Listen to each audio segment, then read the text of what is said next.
Hi and welcome to Yoga Berry, your yoga for scoliosis community and YouTube channel. So I'm Christine Berry. I'm a yoga teacher and I specialize in teaching students with scoliosis. And for today I've got a couple of exercises, yoga-based exercises for you, which are great for right lumbar, left thoracic curve. So usually slightly more unusual pattern, but I thought I would cover this in this video today. So for this video, for this practice, all that you need is a chair.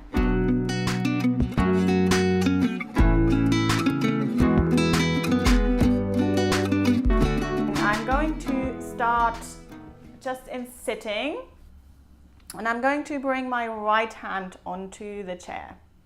So before we get a little bit more into the practice, I just want you to think about what is going on in your body. With the left thoracic curve, you will notice a hump on the left side of your rib cage.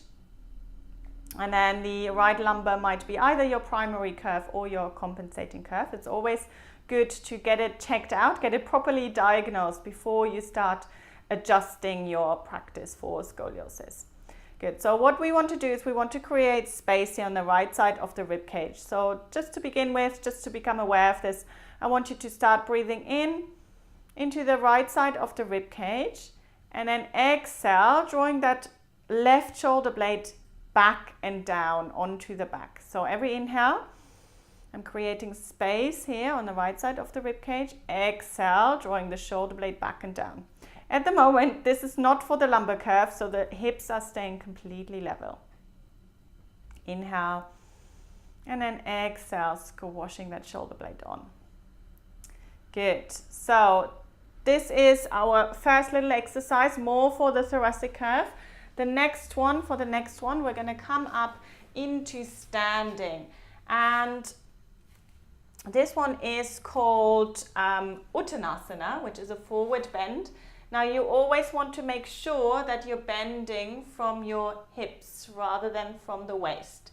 So bend your knees a lot and then see if you can hinge forward from the hips and bringing the hands onto the chair.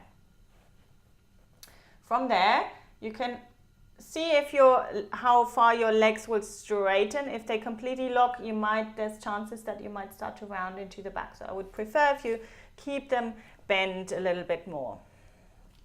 Good. And then from there, see if you can really have the tailbone reaching back. And with our right lumbar curve, we need to lengthen the left side of the waist a little bit more. So can you move the hips over towards the right a little bit more? So you're lengthening through that left waist. So this is great to address that lumbar curve. Good. So for this, we're also going to address the thoracic curve. So bringing your right hand slightly further forward. So now you're lengthening through the right side of the rib cage and the left side of the waist. Good. And then just coming back into a centered position again. So reaching forwards with the hands, starting to straighten the legs a little bit more, lengthening through the whole of the spine evenly. So you always want to come back to symmetry. Good, and then slowly release, coming all the way up, and we're coming into triangle pose. So I'm going to bring my right foot forwards, left foot is back, and I'm going to bring my right hand onto the chair. Left hand is on my left waist at the moment. So take a few moments just to kind of organize yourself here. So this is nice as it opens already the left side of the waist, which is exactly what we want to do. So great position for that.